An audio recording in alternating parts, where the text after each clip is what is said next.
Hello, folks.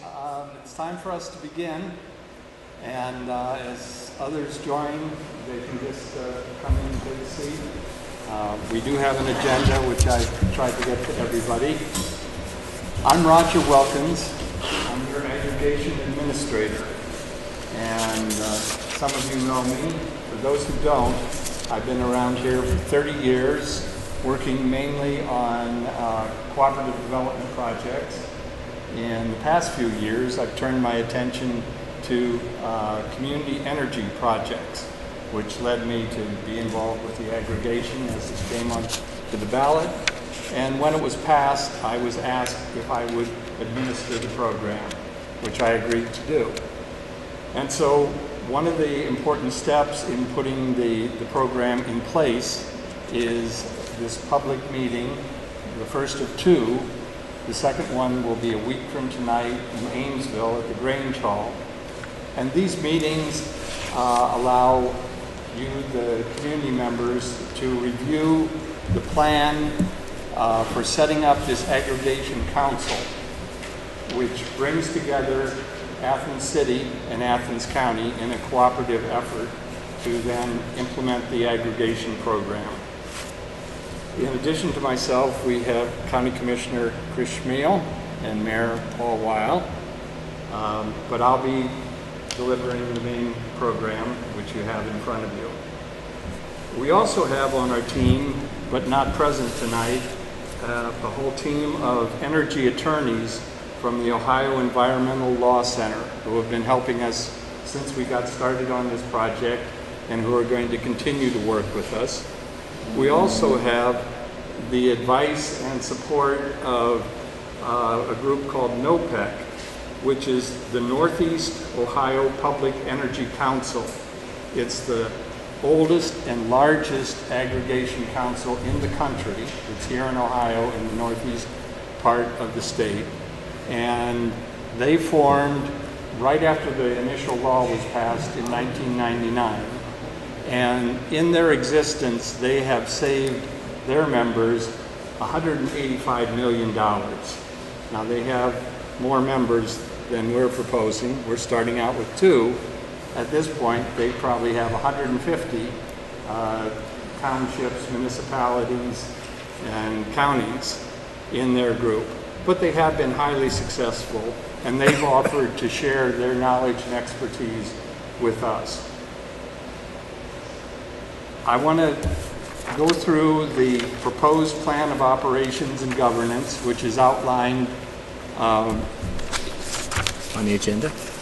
In the agenda that you have. And here are additional copies. The first thing is that the council will be called the Southeast Ohio Public Energy Council. And this is modeling it after the group that I just mentioned, the Northeast Ohio Public Energy Council, NOPEC. And we're gaining a lot from their experience, and we have a very good model to work off of. The initial members are going to be Athens City and Athens County, but it's being designed so it's open to other villages and towns, communities within the county joining, and possibly other counties or cities in surrounding areas joining. It could expand throughout Southeast Ohio, as NOPEC has expanded throughout Northeast Ohio. Currently, there are 4 additional communities who are interested in this: Amesville, Jacksonville, Trimble, and Buckle. And Amesville already has it on the ballot and will soon vote on it.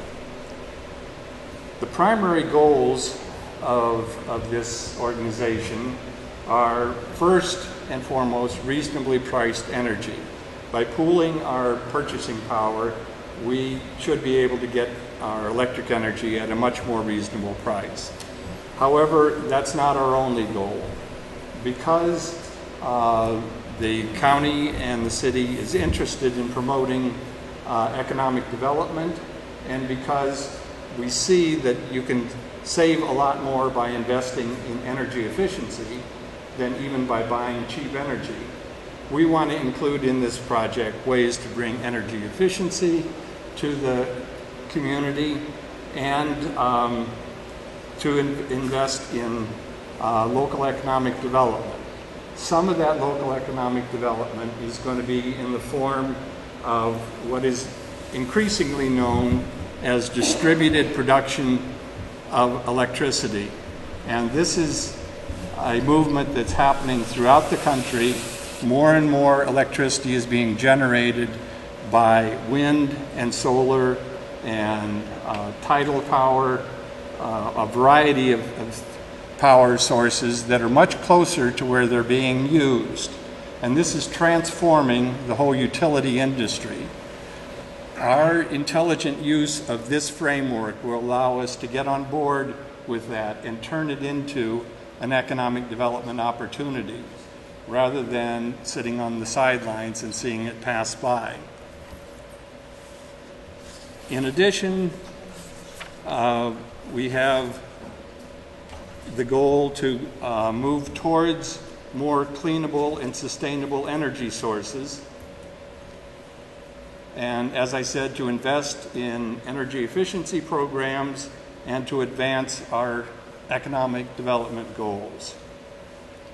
Now, as we roll this out, we have to comply with the timeline and the requirements of the Public Utilities Commission. So I've tried to outline what the timetable looks like. We're trying to roll this out as rapidly as we can, but there are certain constraints. First, we're bringing the plan to the public, to you, for comment here in early May. As soon as we incorporate any feedback that we get here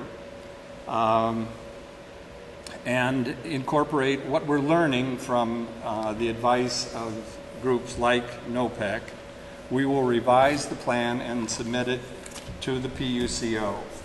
Now, they have 30 days within which they have to respond to our application.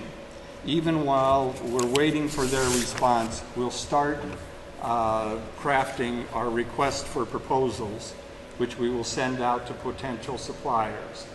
We've been doing a lot of research on different ways that we can incorporate energy efficiency and renewable sources, particularly locally produced renewable sources of power, into our RFP.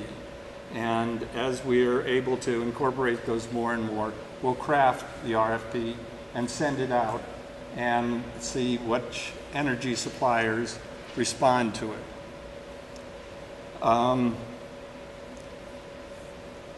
Within a few weeks of sending it out, we will expect to get responses. And again, we'll be relying on the experience of NOPEC as a very experienced group in negotiating these kinds of contracts to help us navigate this process of issuing an RFP, getting responses, and negotiating a contract. So we're not doing this all by ourselves. We're open to learning from others, and we have some good models to follow. Once we accept an RFP, then we'll start the process of notifying residents of the new supplier and giving people an opportunity to opt out of the program if they feel like they have a better opportunity, or if their values are different than what we have encompassed in the RFP. For example, if someone only wants to go with the cheapest electricity they can possibly get, there may be options for that.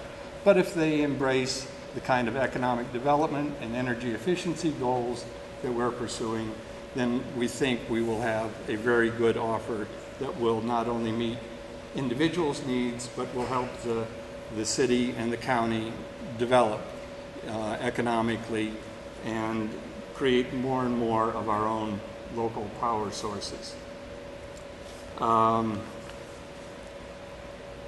After the normal 21-day opt-out period has passed, then everybody who is still in the program will be switched over to the new supplier. Now, I want to emphasize that participation is totally voluntary. There's an opt-out process that you can do for free during this initial period. There's an additional opt-out period that occurs once every 3 years. In the interim, you can of course opt out, but there'll be a small administrative fee that would be charged at that point.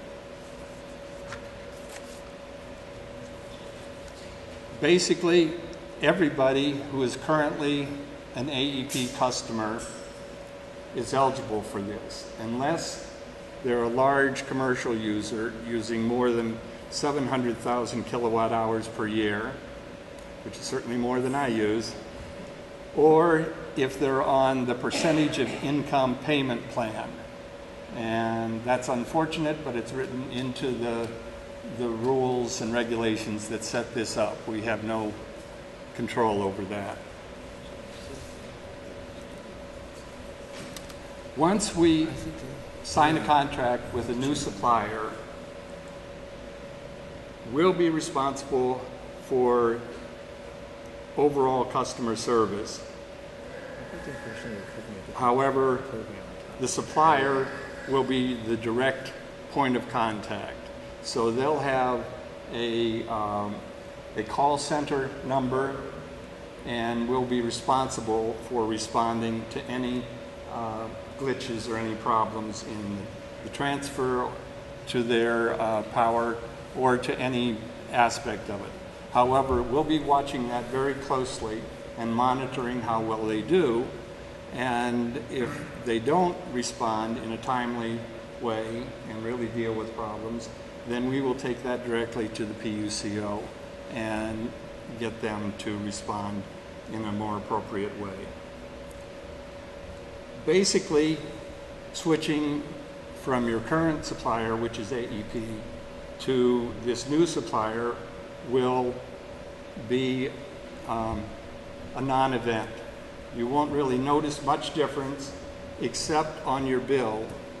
The bill will reflect that the supply line is coming from someone else and that the supply charge is different than what it formerly was. AEP will continue to be responsible for anything related to the delivery of power, the lines, transmission, things like that. So if the power goes out, you would call them just as you would now. As I said earlier, every 3 years there's an open opt-out period. So if people find their circumstances changing, they can opt out of the program. At other times, there'll be, as I said, a small opt-out fee. The council itself, the Southeast Ohio Public Energy Council that we're forming now, which will be comprised initially of Athens City and Athens County, but eventually we'll probably have many more members. It will be the basic governing body for the council. They'll set the policies, they'll oversee things, they'll hire staff to implement the program. As the council grows, the bylaws will allow for a board of directors to be appointed at some point if that's necessary to assure the efficiency of the organization. At some point we may, like NOPEC, have 100 members, and at that point you don't want to have 100 members sitting around a table trying to make decisions. Long before that, we would want to choose a board of directors to more expeditiously run the organization. Finally, there will be a provision that would allow the council to charge a very small percentage of 1/10 of a cent for every kilowatt hour that runs through to cover the costs of the organization. Now, as we've explored this further and met with NOPEC and other experienced organizations, we're discovering that there may even be ways for us to, certainly to minimize what that charge would be and maybe to eliminate it entirely. But at this point, we felt it was necessary to include the possibility of that in the charter for the organization. So, would you gentlemen like to add anything to that? You want to add anything? I personally think I'm really excited about the potential for this Southern Ohio Public Energy Council. If you look at what this organization, NOPAC, has done, and they have a website, nopacinfo.org. I mean, the buying power of this organization, plus they're really advocating for the consumers, not only their consumers, but all consumers across the state. And they're interested in us being successful because they need more allies at the state level, because basically the energy companies are very powerful lobbyists, and when it gets right down to it, some people think that these energy companies have pretty good control of our state legislature right now. And I just think the impact of us voting with our dollars, and I think Athens likes to do that. We like our local food. We like to keep our money local. I think this aggregation project can help keep a lot of our energy dollars in our community instead of zooming right out of it. And I think it'll be good economically for us, and it'll also be good environmentally. And hopefully if you have any questions, we're going to try to answer them all tonight too. And again, looking at the primary goals that are on your agenda there, first is to reduce the price of energy supply. And again, it's supply, not transmission or distribution. It's a portion of your bill. If you look at your bill, you also have demand charges, et cetera, et cetera. So the idea is to make it more affordable for everybody. We do that by increasing the buying power. As a mass of 64,000 people in this county, we've got a little bit more than the individual who goes right now searching for a deal. On the other side, we look at trying to see if we can build up resiliency within that county, keeping it local. Oh, okay, sorry. You might be able to just talk and make it louder. No, that microphone's going there. Okay. Okay, I would point out that first and foremost, we're trying to save the price of energy generation by buying and pooling our buying power. The secondary, of course, is to try keeping the dollars local. And that's by either looking at renewables, managing our own energy portfolio, which is what we're trying to do here. This meeting, of course, is to cover our structure that we're going to start for how to manage the aggregation, become a certified aggregator with the help of Roger. And the two participants so far would be us, the county, and the city. Again, you just heard the explanation of how this will roll out.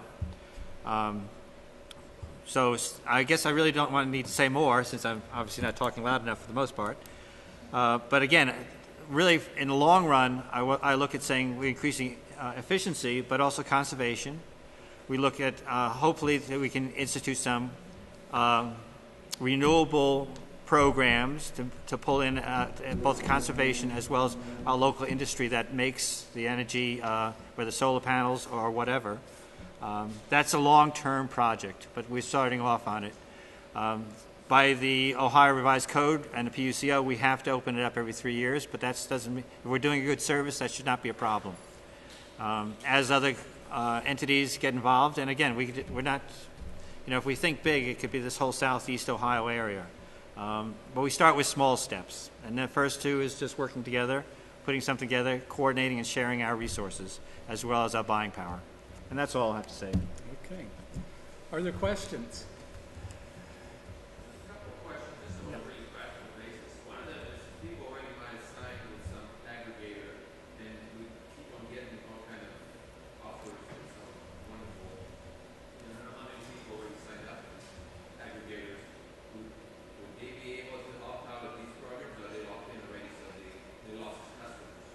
Well, Those programs are competitive suppliers, and they're dealing with each of you as individuals, and so they have the buying power. You have only the power of one. So it's not as strong a position as we can create by banding together. And typically, the only thing they can offer is inexpensive electricity. They can't really provide economic development or energy efficiency programs or a move towards renewable power. So their scope is really limited. Typically, the contracts do allow you to get out of them, but pay a penalty. Often it's a substantial penalty, but it diminishes as you get closer to the end of the contract. So if someone already has a contract, they really need to look at the fine print of the contract and weigh the cost of getting out of that, paying a penalty, or waiting till the contract is over. And just to, Who's buying directly from AP, who's buying from We will get that information once we are certified by the PUCO as a council. We don't have access to it yet. Statewide, AEP has 70% of the market, so presumably 30% of people across the state have signed up with a competitive supplier. and again, to answer your question, every contract is different. Some have penalties, some have high penalties, low ones. They're being particularly aggressive now because they realize the window is closing. If we do put this together, and the opt-out system is such, all these potential purchases for them is going to close out. They will negotiate with us. We get calls as well saying, you're putting this together. Do you want to buy from us as a whole county and city? But we want to make the good choices. We want to make the right choices. We're going slow, because really if we structure it such and just say, oh, yeah, do it for us, most of that money will go outside our region. So we're really trying to do this deliberately with the idea we retain some of it. We can put a program that we want as a community together. And again, they were knocking on my door last week. Star Energy, I think, was knocking on my door. And I said, well, I'm working on this right now. I'm not going to go run off. And actually, they said there were no penalties for doing that, but I did not see that in writing, for breaking the contract. But again, they're all different. I recommend, if you really want to get information on it, the two sites I have gone to repeatedly to look at is the PUCO website. They actually have maps of where other places are aggregating, as well as you can actually download some of the literature on that. They also have a site for apples to apples or oranges to oranges, so you can compare the prices that are out there if you as an individual already signed up or have signed up or thought about doing it on your own. The other one is the Ohio Consumer Council, which is the other side of it. And they are the Consumer Council. So they look at us and as consumers and try helping us. So we've got resources out there. We've got allies out there to help us. I think that kind of speaks to one of the benefits of having a community-based aggregation situation like this, is that when we get our contract and we finalize our contract details, like for example, NOPEC recently, they were trying to pass on, the energy companies were going to pass on all the costs associated with the derecho a couple years ago. Well, NOPEC worked into their contract that there was not going to be any passing on of costs. So I think this whole thing about these contracts, we're going to have a team of lawyers. We've got John Hazley in the prosecutor's office. We're going to probably use the city law director. We're working with Ohio. We're going to have a ton of people looking at this that the normal everyday person is probably not going to get their lawyer involved to look at their energy contract. So I think that's one of the biggest benefits of working as a community together. So. And as the project gets done, basically if we put a contract together, and again, there'll be a final price, a final, what we plan to do, and as well as how we're going to lock it in, that is going to be put out to the public, because you get the chance to opt out. You say, I don't like this look or how it looks. It's not the right flavor. You'll have that opportunity. So the more eyes, the better. We're a smart community. We can do this. So if I'm understanding the process right now, we certify as an organization, kind of like forming a nonprofit. So we certify with the PUCO As an aggregator. as an aggregate, and then we put out that request for proposals for a supplier. And the timeline is that we might be able to do that by June, late June. We're trying to march that time, and that's Okay. yes, Well, that's so by June. well, that's impressive. That's great. I have a question to the process too. Tonight, and I know kind of like, sorry, it says this is the plan, bring the plan to public for comment early May. That's here today? Yes. So is it the plan of operations and governance? Yes. It was on our city website and as well as the county website. We did not print copies of it. We're trying to be frugal with our paper. That was something I'm wondering if other people may want to see.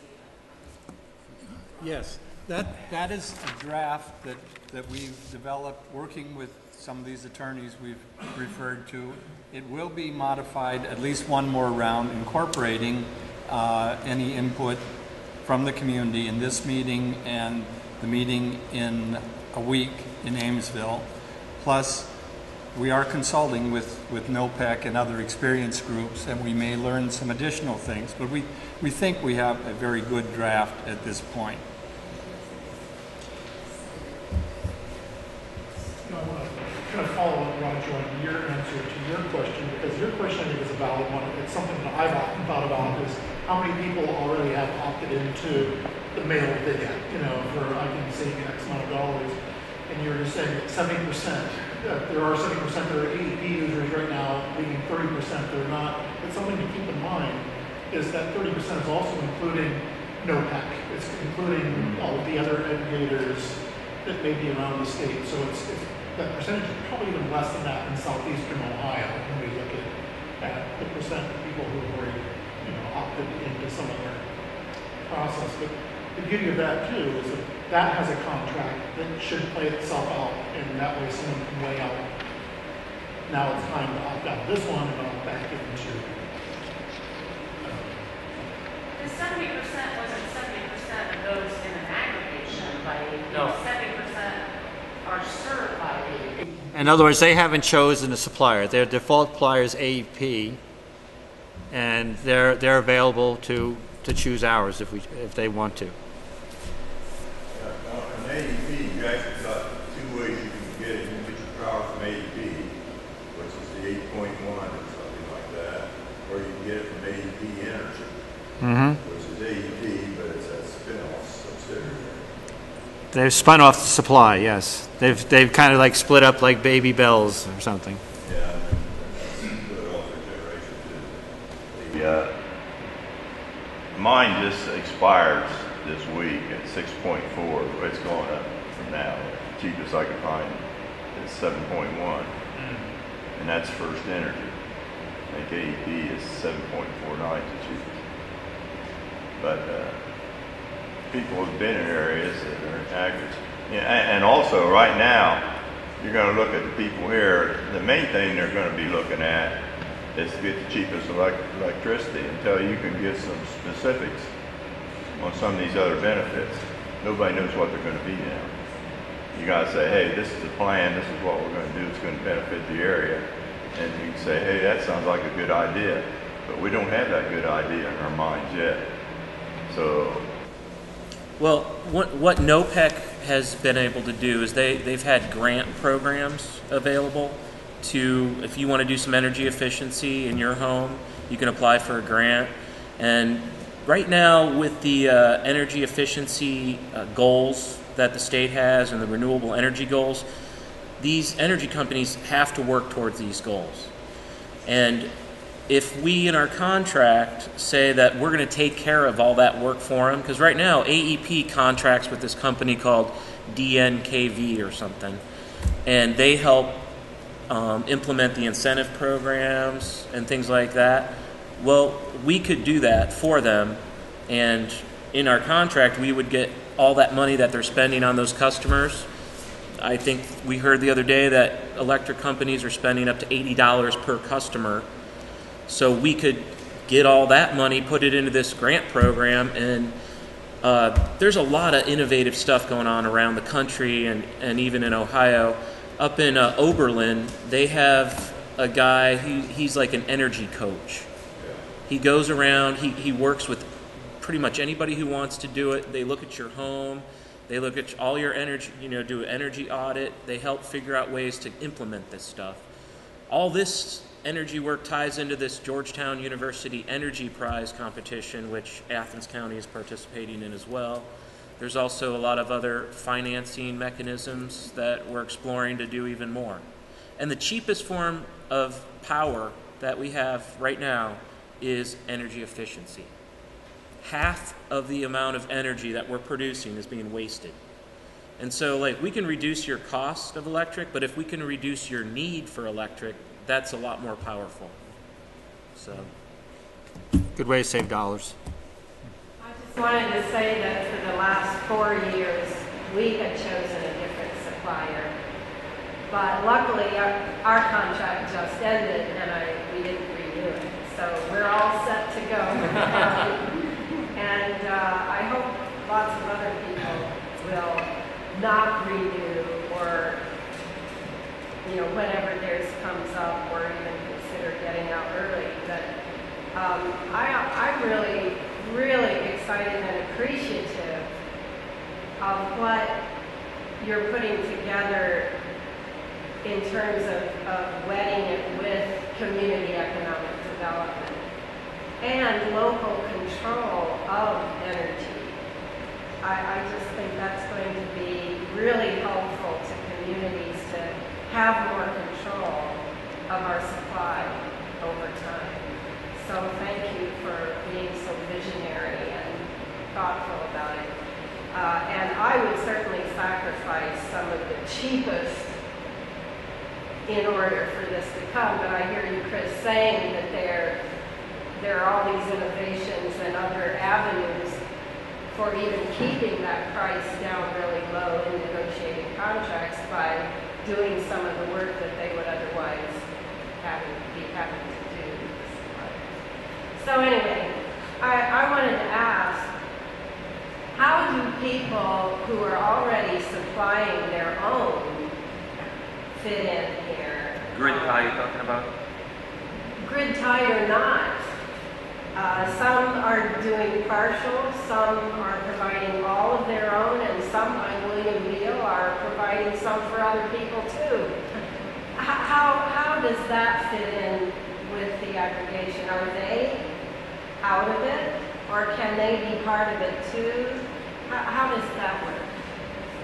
As long as they're grid tied, they can participate, but for a smaller amount, because they're doing their own generation for a significant portion of it. This whole movement creates the possibility of us moving into community-generated solar that would feed into the grid, supplying some of what the aggregation program is buying, but it could be built within our community, by people within our community, and community members could own that facility.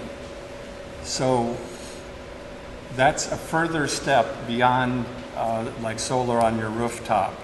If it's individual solar on your rooftop, only the portion that you still get from the grid enters into this program. So are you saying that I don't have myself renewable yet? Just I do have efficiencies, but not renewables. But if I had partial grid tied, that I could be part of the aggregation plan, and for what I still did need from the grid, I would get the aggregation price.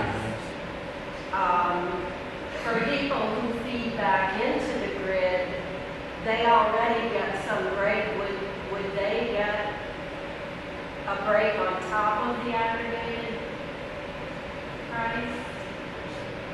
If they, You know, it's my understanding that right now, when it really works out when you're making as much electricity as you're consuming. If you start making more electricity than you're consuming, the rules really aren't in your favor right now, because right now you buy electric at a retail rate, okay? And when you offset that with your, renewable energy production, that's great. But if you start producing more than you're consuming, you sell your electric at a wholesale rate. So maybe what we could do in our contract is we could set it up where the energy supplier would have to buy any renewable energy that was being produced above and beyond that was being consumed by that household. Maybe we could set it up where they would have to buy it at a retail rate. Or the aggregator, which is us who buy it off the producer, somebody Yeah. producing more than consuming, then That would incentivize people to expand their production capacity. well, and of course, it would vary weekly or monthly or daily. How much you can produce doesn't stay the same. Right, and what you're consuming is not staying the same either. I would have to say that's further down the line. I mean, we got to do baby steps, get our aggregation program together, get the A lot RPO. of people have this question about how do they fit in if they're in that. Anything you're buying off the grid could be through whoever we, use as a supplier or generator of electricity. The stuff that you're putting back into the system, you'd still be dealing with the retail side or the wholesale side. The way I understand it, again, this is new territory for us too. I want to mention that you thank us for having a vision, but actually it went to the voters, and we thank you for that. If you remember, this was on the ballot in November. But you voted for it, so this is thank you for that, because that's part of the vision. Do you have any statistics yet on the dollar savings of energy efficient versus power used by existing efficiencies that would relate to this size tank? Like what kind of figures are we, any numbers we can I do not have any. I would know, there's such a broad field out there to say, okay, we're going to... different way to ask that? We could get the total amount of kilowatt hours being consumed by the area that's going to aggregate. We could make some assumptions about 25 to 50% of that could be reduced through energy efficiency, and we could come up with a number. But we might have to get back to you on that. Yeah, and we won't have access to the data to really do that kind of computation until we form the council and the PUCO okays us. Then we have greater access to AEP's data. At this point, they have no obligation to share it with us. And let's take it down to just the cost of energy efficiency versus the waste of energy. Or, what does that say? Just on one. Well, the one statistic that I can easily share with you is that the Louder. the large interstate supplier that supplies like AEP and all of the utilities in the Mid-Atlantic and some of the Midwest states, an organization called PJM, just published some statistics showing that for one of the utilities to build a new power plant to supply electricity, the minimum that they would have to charge would be 6.6 cents per kilowatt hour for that new plant, and other options were even more expensive than that. A coal-fired plant was more like 9 cents. So building new plants is really expensive. Cutting down on our use is not so expensive. They put the figure at 3 cents a kilowatt hour for every kilowatt hour that they don't have to build a plant for. So, I mean, that's looking at a multi-state area, but it's looking at the real economics and the real economic decision. Do we build a new power plant because people continue to use more and more, or do we implement energy efficiency programs at 3 cents a kilowatt hour at half the price, less than half the price, because people are using less electricity and we don't have to build more plants. But as we get deeper into this, we will be able to generate more analytic information and share that. We don't have it yet. Several companies, the generating company, the distribution company that's going to be taking care of everything, and the power sales that when you opt to their plan, for instance, they are becoming less interested in the generation side of it.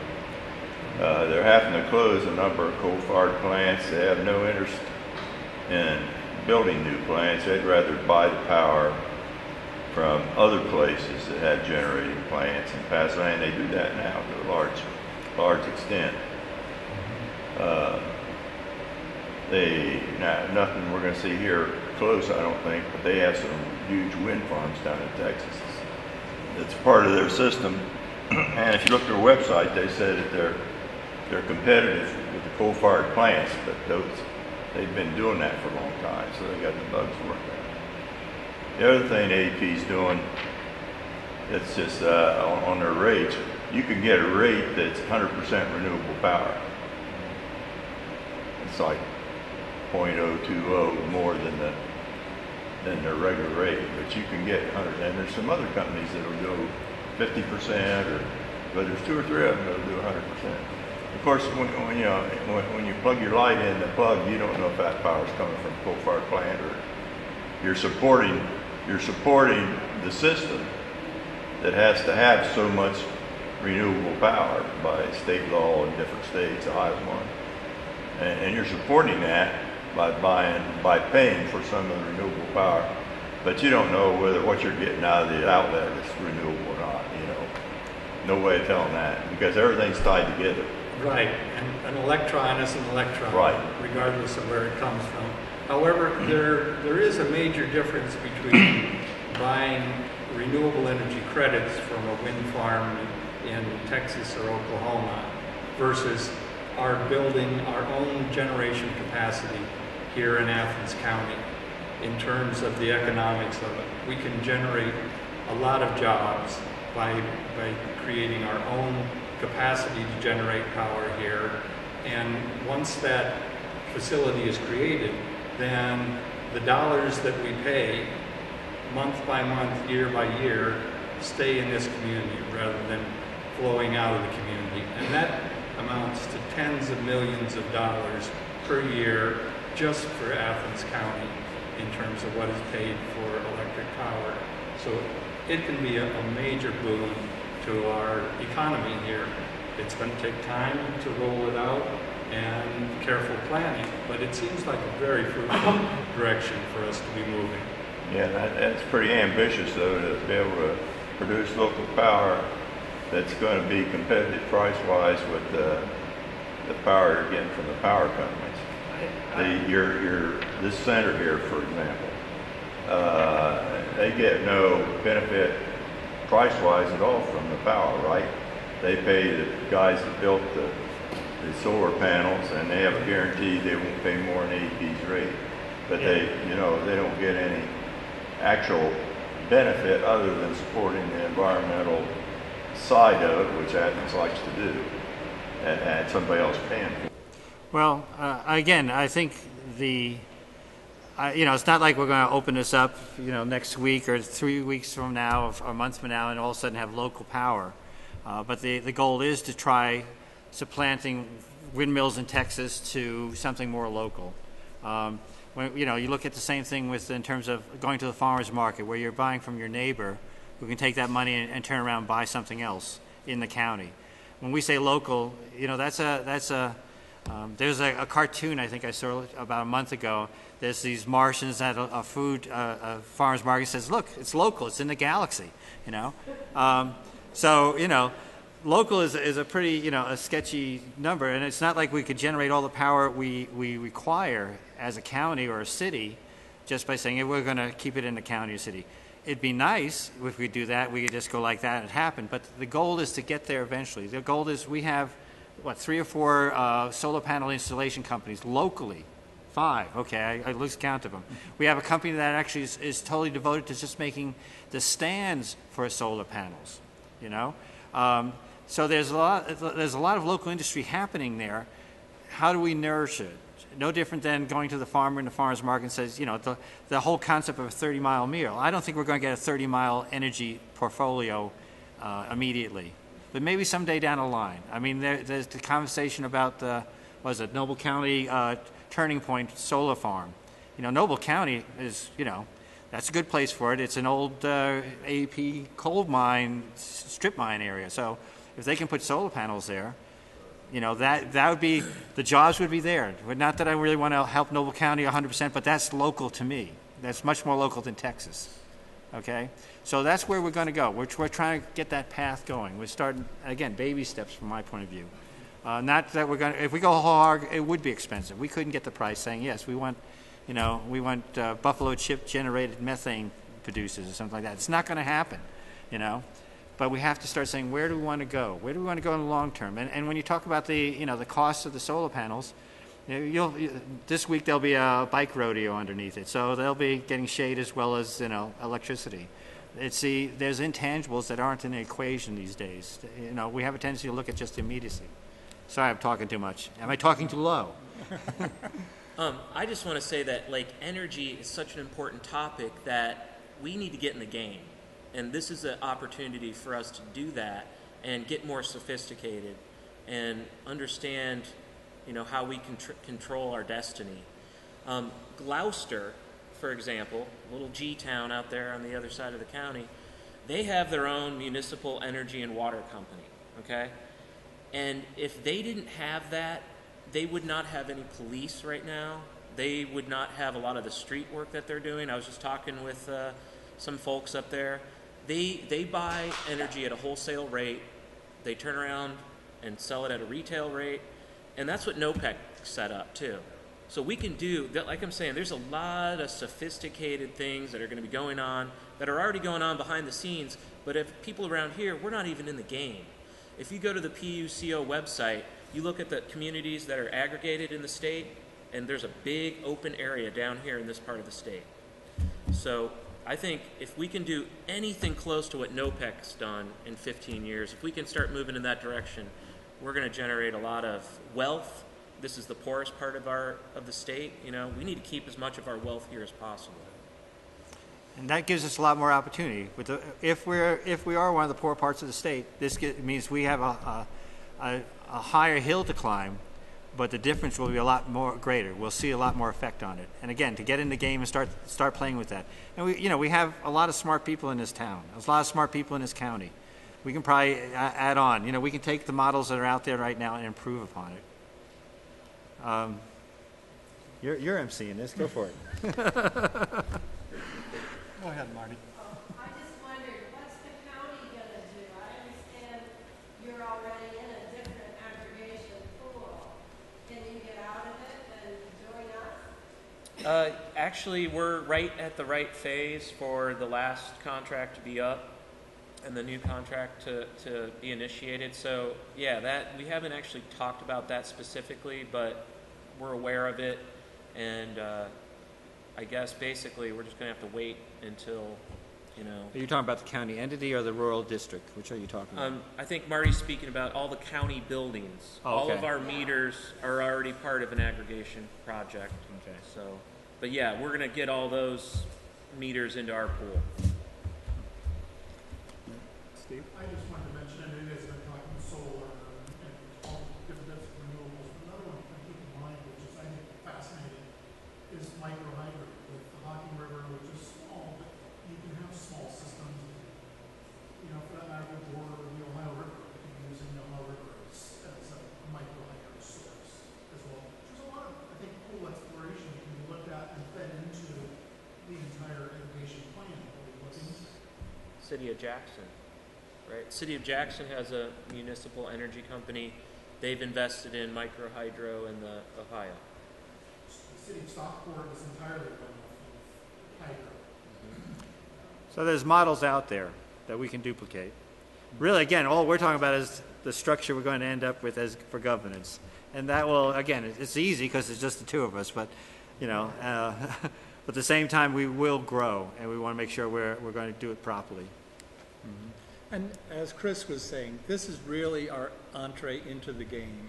It opens looking at all these possibilities in a way that hasn't been available to us previously. We've been passive consumers of a monopoly utility, and now we're becoming actors in the situation and have the opportunity to plan and develop in our own interests, much greater degree.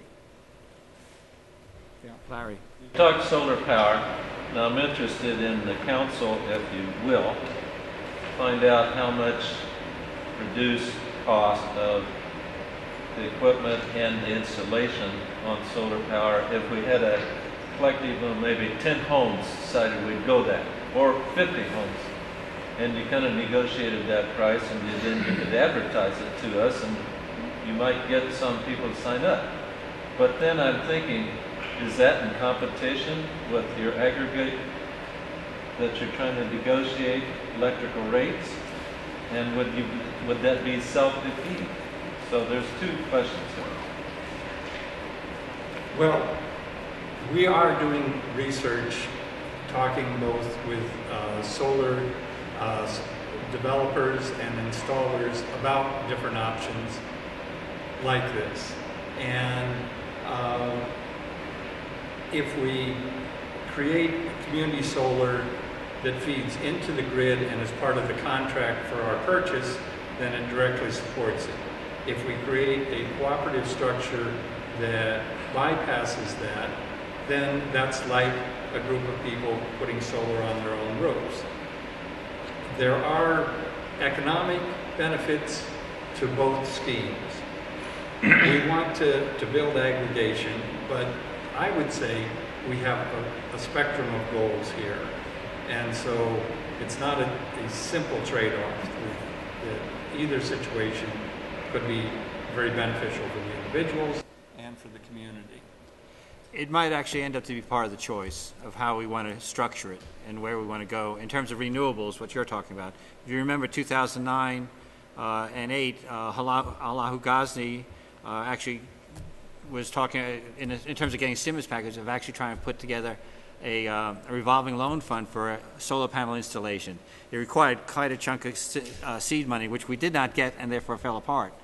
But the concept there, of course, is that the usual initial cost of putting solar panels on people's houses could be amortized by and placed into your real estate tax. In fact, Allahu and Debbie Phillips and Jimmy Stewart were all pivotal in getting that legislation through. That's a mechanism to do that.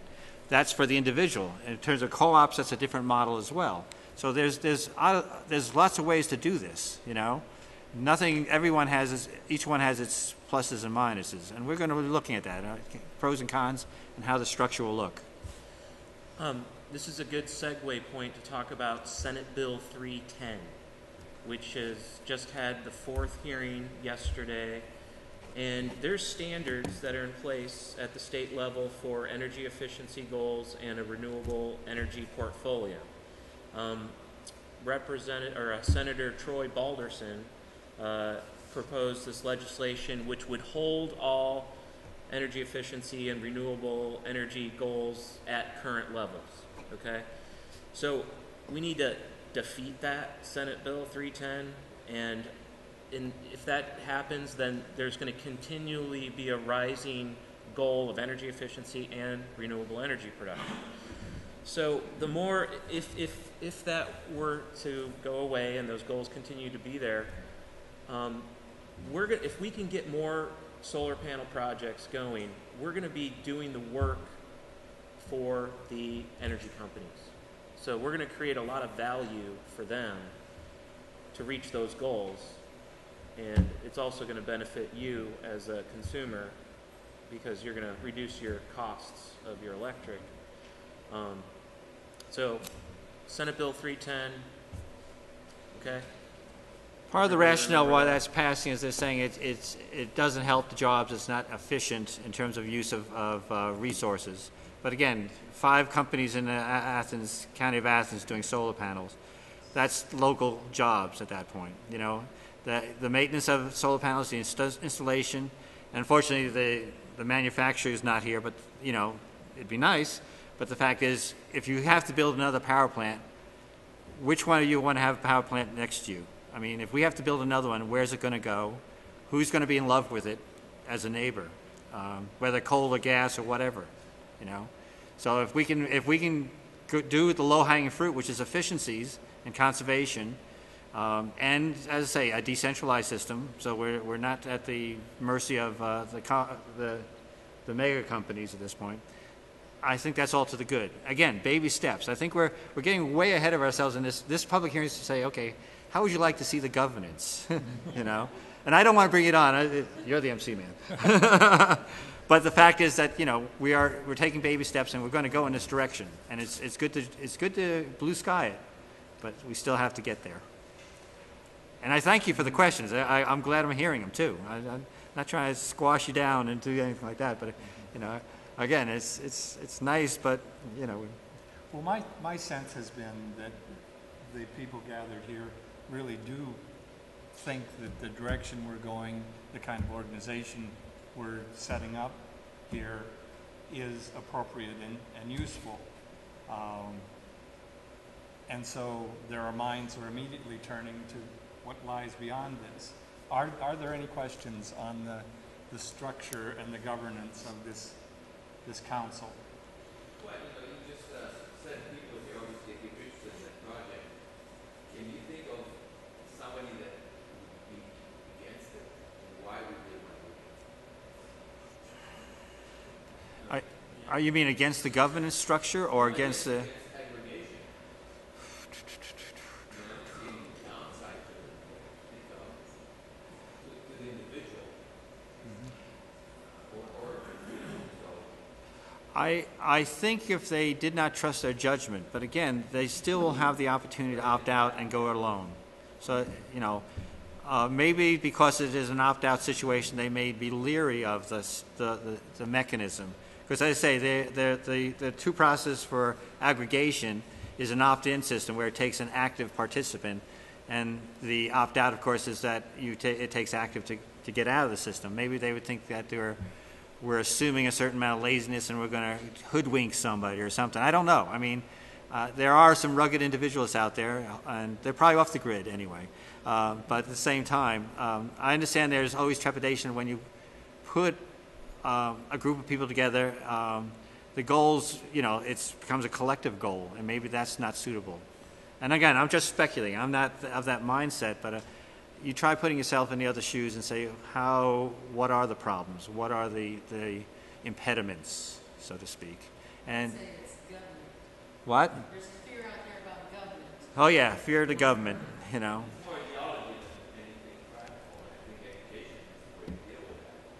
Well, yeah, but again, if your assumption is certain, there's a couple of the questions here. I see 1, 2. How about you back there? I'm not clear, I guess, that's kind of what we're talking about here initially. Can you speak up, please? Yeah. How is the sort of governing structure of all this supposed to be organized? How are the board members selected, or what are sort of the nuts and bolts of the decision makers of this organization process? Where did that come from? Each governmental unit appoints a representative to the council, which means the county appoints one and the city initially. When other of the villages join, they will each appoint one. That council then has overall responsibility for planning and overseeing the program, hiring staff, and monitoring that. Within the overall plan, which is, I mean, this is a summary of it. The overall plan is on the website of both the city and the county, and you can look at it. It's about 13 or 14, 15 pages at this point, and it specifies that the council eventually would have the capacity to create an executive kind of board, a board of directors that would have representatives from the council that would be the decision making. But it flows from the elected bodies to this council. So citizens don't really have a voice specifically in who's on the council, other than weighing in with our elected people. If we don't like who they appoint, in this case, County Commissioner Chris Schmiel and City Mayor Paul Wyatt are the two appointees so far, then we have to advocate with them to get somebody we would prefer.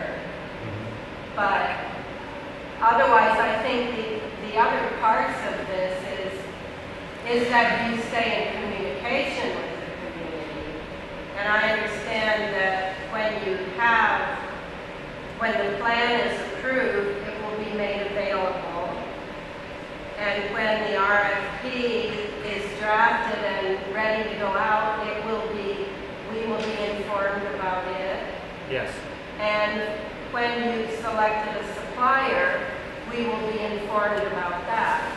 Yes, every step of the way, again, the bottom line is you don't like it, you can walk away from it, you opt out. And right now, as the structure being elected officials, because it was taken to the ballot, and we're the ones that are there, on top of it. We are looking, and we are cognizant of the fact that we are not experts at that. So that's why we have attorneys looking at it. We're taking input as well. If one of you know contracting inside and out in terms of, power purchase agreements, come to us and talk to us. We're open. Yeah, quick. Do we have natural gas aggregation around the area here? That's kind of scary because you see what gas prices are doing. Yeah. In some areas that have got into aggregation of natural gas, and gas prices drop way down. But they were stuck with the contract on. I don't see that happening. Okay, I just got received notes, and I should give you back because I see you're taking notes on the back. This is a map of the natural gas aggregators in the area. You can see there's a big blank spot all the way in southeast Ohio.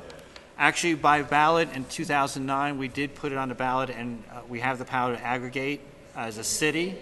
At that time, we did not pull the trigger because the landscape of natural gas was changing.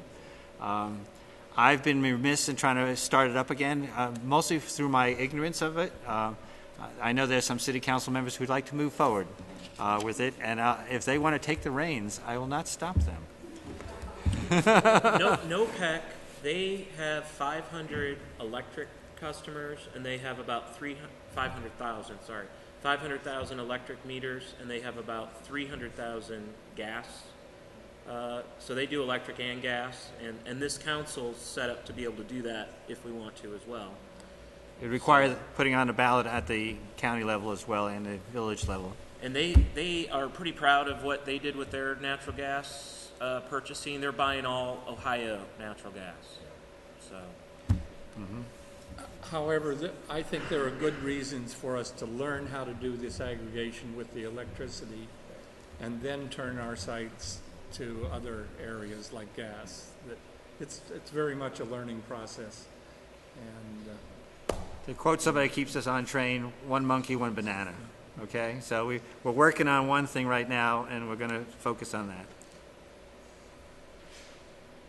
Other questions? Steve? I had one, it was administrative, because in here you talk about the less than 1/10 of 1 cent per kilowatt hour that would go towards administrative costs, hiring people, I'm assuming you're talking about for staffing. Would the board of directors, if we got to that point, became really large and had to do it, and the board of directors of the city, would they fall in this too, they be paid, or this be voluntary, or be thought about? Go ahead. well, the organization will need bylaws that will specify that sort of thing. And I think if you look at a large organization like NOPEC They may have grown to that. I don't think they're paid. I think the director's all not paid. Their board of directors are non-paid, but they do have a staff and an executive director. And they retain attorneys, so that costs money as well. My hope is that if we have any type of money coming through for implementation, that we would have staff, but some of that staff would be devoted to conservation. You know, again, this is more blue sky because we still have to get there. But the fact, what? But the fact is, you know, from my point of view, I want to see in our component, in our structure, a large conservation and alternative energy portfolio as well. And my example, of course, is about 10 years ago when I went to go visit my mother. She showed me a lamp, a bed lamp that had a compact fluorescent lamp in it, light in it. And she was saying the electric company gave these bed lamps for free out. And that's obviously because the Western Massachusetts Electric Company found it was cheaper to buy a cheap lamp with a compact fluorescent bulb and give it away rather than build another plant. Okay? That's a simple, you know, non-brainer type thing there. But at the same time, I remember 5 years ago knocking on doors with Sonia Marcus, sustainability at OU, going to all the rentals with compact fluorescent bulbs and doing a survey. So they had at least one bulb in the household. Okay? You know, so if we institute a program, we get a certain amount of money to do something like that, to me that's the stupid stuff to do. You know, it's baubles and trinkets, but at the same time, where do we want to go? How far do we want to go? You know, do we want solar panels on every roof? Can we afford that? You know, I don't know. Again, blue sky as much as possible. You know. I'm curious too. Then, I'm assuming SOPAC would issue, as time goes on, annual reports that go out to all consumers. Yes. There's full disclosure and transparency in terms of revenue generated into based on this. I would recommend go looking at NOPAC. If you go there on their website, they have their annual reports quite regularly. This is their 2013 one.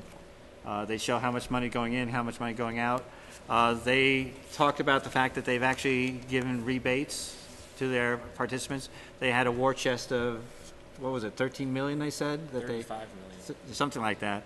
That they actually gave out as grants for various activities, and not all just energy related. Again, they're bigger, you know, they've been around a long time. I got kind of overwhelmed by all this stuff, to tell you the truth, but that's because it's not my expertise. I'm doing the mayor thing, you know, I know a little bit of everything.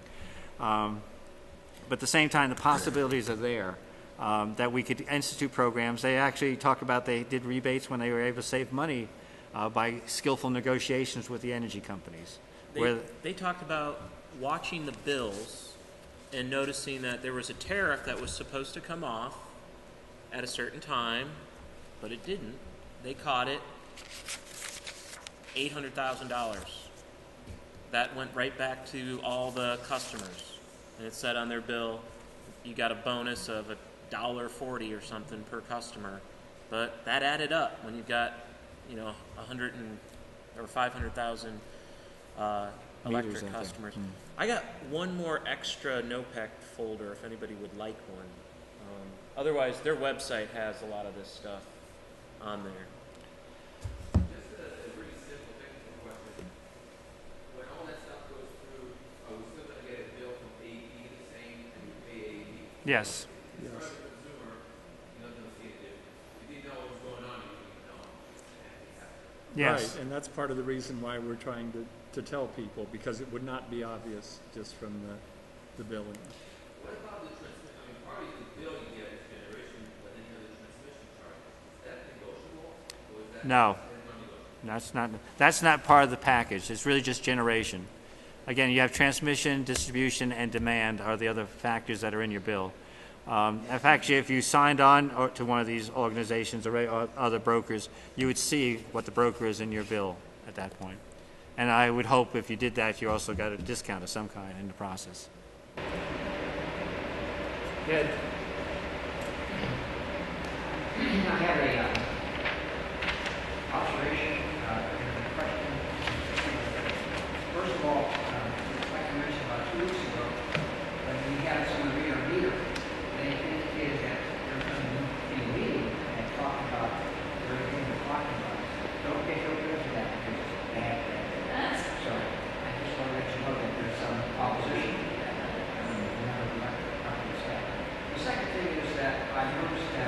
there are a lot of questions here. I think the questions are very relevant, and very good questions.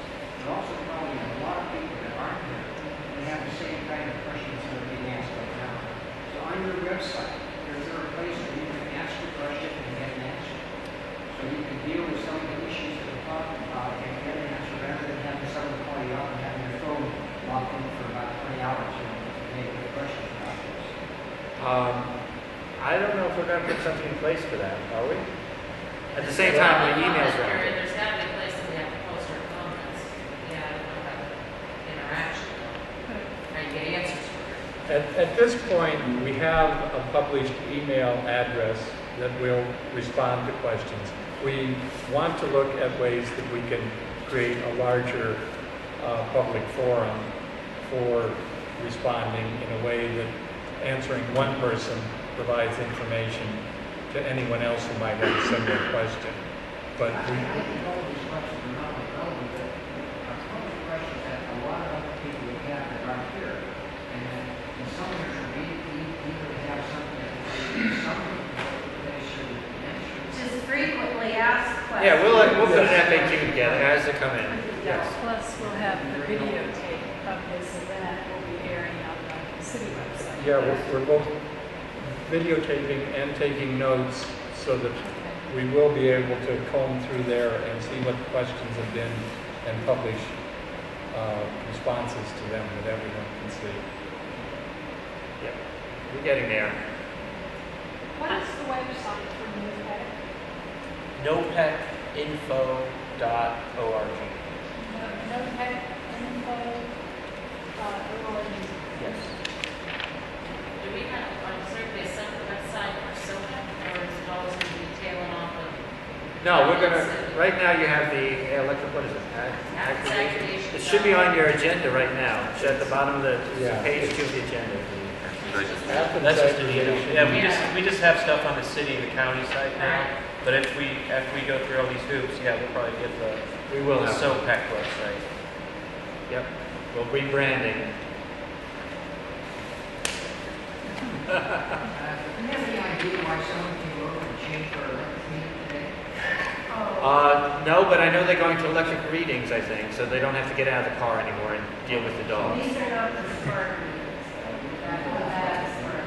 I was just wondering whether that had anything to do with it. They do put out radiation on. I heard some people are concerned about that because they actually have a certain radio frequency. So if it's right on your house, you basically get some radiation. Only when they read it, though. It's only Is that true? Everybody has radiation running through their bodies all the time. I guess. If you were to turn the radio on, some radiation would come into that radio and you'd get a signal. So radiation's everywhere. Yep, that thermonuclear planet sun out there. Right. A million miles out. You had a Roger, I question? was just going to suggest that we ask the group of people that have come tonight as folks who are obviously interested in the issue and interested in the process, that they help serve as advocates or as conduits of information for this project. And talk to your friends and neighbors, you know, when you go back home, share it on Facebook or however you communicate with folks, and direct people to the city's webpage for more information, or the county's webpage, so that you can see, you know, footage of tonight's meeting or the summary of the SOPEC plan. Because if other people do have questions, you know, we want them to get answered, and we want other people to be engaged in the process as much as possible. So does SOPEC have a Facebook page? If it is, I'd like it. Not yet, Not yet. But soon. It'd be easy to do. Other questions? We could spend a lot of time just staring at each other if you want. Or we could end early. I'd make an announcement, and Larry, speak to what you brought up earlier.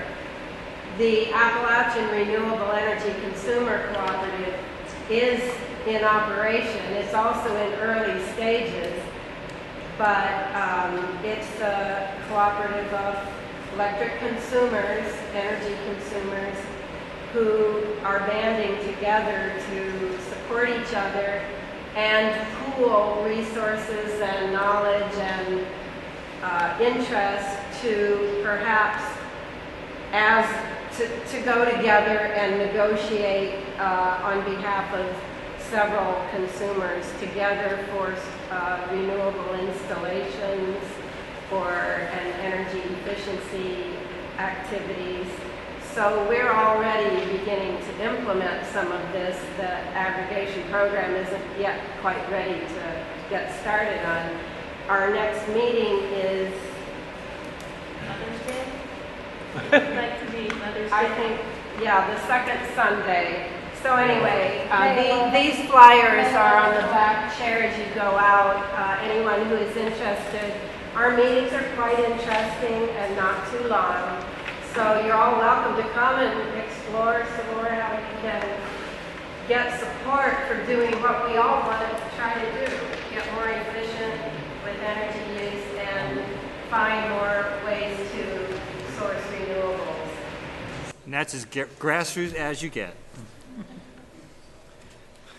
Okay, going once, going twice. Any more questions? Okay, thank you very much. Thank you, everyone. Okay, this is a report coming.